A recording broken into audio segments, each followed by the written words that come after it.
Hello, everybody. Thank you for tuning in. My name is Yolanda, and today I'm just going to be doing a brief video on how to produce a theatrical stage play with this much money, with just a little bit of money, because that's most of the time what I have to work with is a little bit of money. But I'm very passionate about what I do, and I love to just make professional quality theatrical productions come to life. And so I just want to give you some tips on what I do to do that. I'll give you a little bit of history about what I do. I'm an actress. I'm also the CEO and founder of a production company called Jasonda Productions, which is based in Connecticut. And what I do is I produce, I act, I direct, and I write a lot of my own material. I started actually writing and producing and directing about maybe, I want to say about maybe about 20 years ago. I was going to Prayer Tabernacle, which is now called the Cathedral of the Holy Spirit, where my pastor at the time was the late and the great Bishop Kenneth H. Moles, who was greatly missed. But I have to tell you, he gave me a lot of opportunity to spread my wings in his ministry with writing and directing and producing. And let me tell you something, when I walked in the door of his ministries, I was just strictly an actress. And it was like almost God just allowed him to pull this gift out of me, because he would ask me to write skits, and I had no idea how to write a skit at that time. But like I said, I started writing skits. Skits turned into one-act plays, and one-act plays turned into full-length plays. And now I'm writing plays in my community and doing them on, in theaters and stuff like that, and setting up tours. So I'm very excited about what I'm doing, and I just wanted to give you some of the tips that I use to produce my theatrical plays. So, like I said in the beginning, I produce all of my plays and I write them. So therefore, I am considered the executive producer. And so if you have this idea to want to do a play, to put a play together, then most likely you're going to be the executive producer. And so what the executive producer does is they're in charge of everything. I mean, you wear like 101 hats. Okay, you are the boss, you are the head person in charge, you're in charge of all the scheduling, you're in charge of all the hiring of your cast or your volunteers. You are in charge of getting all the finances together, the marketing. I mean, you're just in charge of bringing life to the whole entire project. So once you establish yourself as the executive producer, now, I don't know if you're going to produce a play that you wrote. You can also produce, if you know someone that's written a play and they don't want to pull it together, you can produce somebody else's play with their permission, of course. It's always better to produce your own project, your own play, but if you don't, there's other options. You can also, obtain a license to use other plays that are out there. So there's plenty of ways you can, be an executive producer of a play. So once you establish yourself as the executive producer and you also have, found the material that you're passionate about, it's very important that you, find some material, the play that you're passionate about, that you can, have a personal connection to. You love the storyline, or you can relate to something in that material. Then most likely you're going to be very passionate about, bringing this play to life.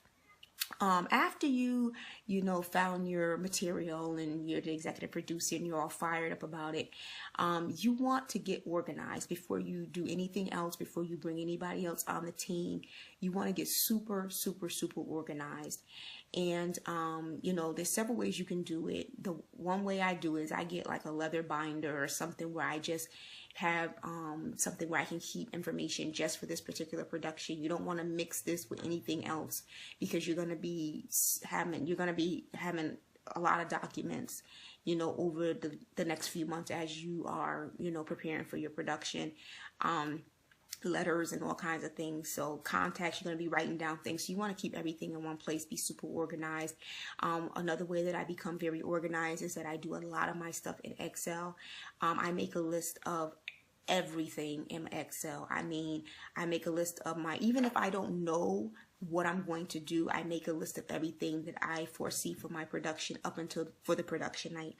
So I do my venue, I do my rehearsal space, I do every cast every character that's in the play, I put them all down on my Excel sheet, whether I know who's going to do it or not. Even if I have to leave it blank, I do my costume designer, I do my musicians, I do who's going to do my makeup, if that's what I can afford, if that's what I can do. I say be optimistic and put everything that you want. And down the line, if you really can't afford it, then you can say, okay, I can't afford my makeup artist for now, so you have to scratch it. But at least, you know, God can do anything. So you might be able to make your budget for everything that you want to make it for. And I'm a witness to that. I made plenty of lists and I didn't know where the money was coming from. But by the time I finished, I had all the money that I needed. So it can be done. So just make that list of things and stay very organized. Not only do you want to become organized, you know, with all of your, you know, notebooks and Excel sheets, but you want to be organized mentally, because you're going to have a lot on the brain. You're going to be having people pulling on you as the weeks go by. As you get closer to your production, you're going to have so many people pulling on you, calling you. I mean, you don't know how many times within the last 3 weeks I had people blowing up my cell phone, texting me, emailing me, you know, questions, little questions. Oh, cast members, or what am I supposed to be wearing, or what is this and this and that. And, you know, you just have to be mentally, you know, organized and don't have a breakdown in the middle of it.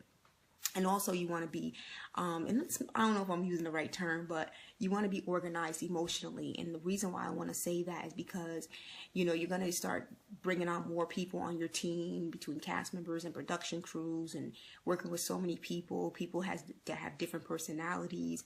So sometimes you're going to have to just get in the middle of things and try to, you know, keep the peace where it needs to be. You know, you have to set the example. You have to set the tone of how you want to run your production.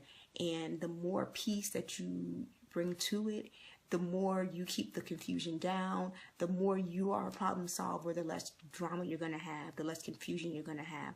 So that's why I say really, you know, I say stay prayed up, but, you know, whatever way you want to keep it, you know, emotionally organized, you should. So once you get super organized, a lot of times, like I said on my spreadsheet, I like to put my venue, my date, my rehearsal venue. I kind of like to have all those things filled in even before I start building my team. So I like to know like where at least my venue is going to be, the date that I want to do my production.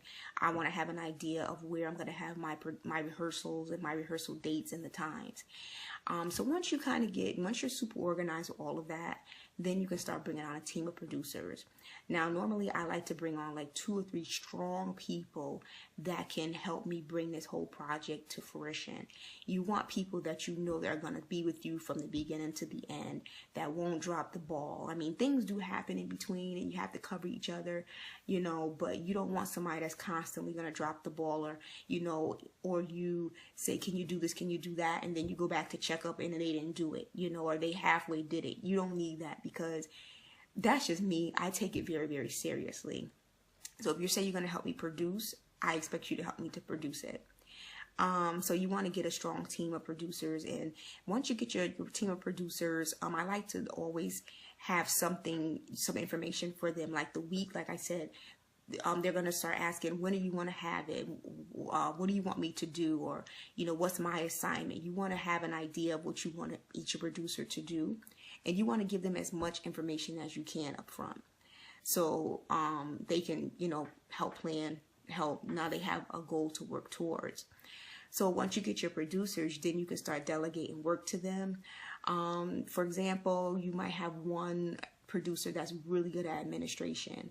So you would assign them the administration work, typing up all the letters that have to go out, making the phone calls. They might be good at, you know, pulling together marketing information. Then you might have one that's good at organizing all the production crew, like getting all of the like the stage hands organized, the band, you know, making sure that they're all set and what they have to do, you know. And then you might have one that just floats and helps out, you know, at rehearsals or something like that. It depends on what you really want to delegate those producers to do. So after you have your team of producers and you're all super organized with your producers, I would say the next thing is you can start bringing on the rest of your crew and your cast. So let me start with the cast first. So once you get, your producers on and you're ready to start getting your cast together and start your rehearsals, you want to have your casting call, which is your auditions. So you want to, have a casting call, a place to have your auditions. A lot of times in my cases, I know a lot of actors, so sometimes I already know who I kind of want to use for certain things. And in certain times, I'll just have to audition for certain things.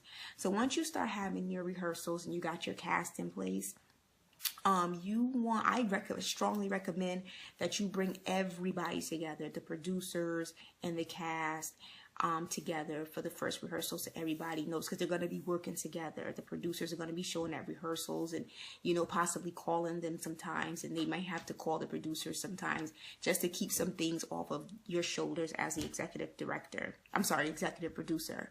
So, I recommend the first one, you have everybody be there. All the cast members be there, and you do a full read-through of the play. The reason why you want to do a full read-through in the beginning is because, of course, you want people to get to know each other. They're going to be on stage with each other, so you want them to get to know each other. You want them to gel as much as possible. I usually have about maybe 2 read-throughs. So this is very important to do before you before you have your first rehearsal. You want to have a rehearsal schedule. So say, for instance, if you know in the beginning, when we were talking about getting organized, if you know in the beginning that your rehearsals are going to be Monday, Wednesday, and Thursday from 6 to 9. Okay, you want to say, for instance, on Monday, you'll say, okay, from 7 to 8, or from 6 to, let's say 6 to 7:30, I want to work on scenes, Act 1, Scene 1. And you want to name on that rehearsal schedule all the characters, all the people that you're expecting to be at that rehearsal at that time. So everybody knows up front when they have to be there. Because mind you, like I said, a lot of these people are probably going to be volunteering, so you want to give them ample notice, advance notice, if they're coming from work, if they have to get childcare. They want to know up front when they have to be at rehearsal so they can plan for it. I always feel that that's the best way to do it. It's always worked for me because people can plan ahead when they need to be at rehearsal. And also during your rehearsals, if you can, it's helpful if you could have refreshments, especially if you're not paying your cast and your crew. If you could have refreshments like, little soda, chips. I'm not saying you have to make them a soul food meal and stuff like that, because you don't want them to come eat and get tired. You want them to come and work. So have some refreshments. And the other thing is, I can't stress this even enough, be on time. Start your rehearsals on time. If you say rehearsal is going to start at 6 o'clock, don't come walking in the door as the director and producers at 6 o'clock. You should be there at least a half an hour before, preparing mentally for your rehearsal. If it's hot outside, you want the air on. If it's cold outside, you want the heat on. You just want to make sure that it's a pleasant environment for your cast members, so when they come in, they can just come in and start working.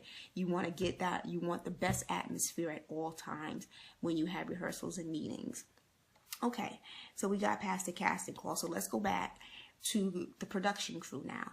So you want to gather your production crew. So your production crew can be your set designer, who's going to work your set, who's going to do your lights, who's going to do your sound, who's going to be your stage manager, who's going to be your house manager, your ushers, who's going to take your tickets at the door.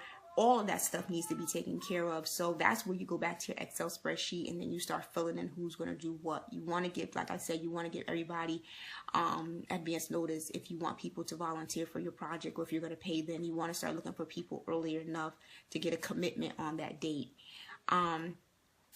Make sure you have, plenty of help backstage. You don't want too many people backstage, but you want enough hands, especially if you have like scene changes and your curtain needs to be pulled, and you have people that have quick changes for costumes and props and stuff like that. You want enough hands behind stage to be able to help like that. And please, it's not a time for social gathering behind stage. You have to have people that are willing to work behind the stage. So you really want to get a good production crew.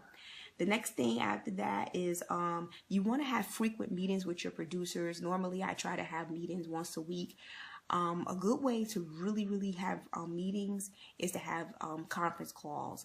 Like I set up a free conference call line, and sometimes the producers, like once a week we may meet in person, then the next week we'll have a conference call, then the next week we'll meet in person. So we don't have to keep, because everybody's schedules are so busy. You don't want to just, if you can meet over the phone, you should definitely meet over the phone and stay in contact with each other, and everybody have open communication. Now, you want to have your tech and dress. Now that you moved on, you're getting closer to your production.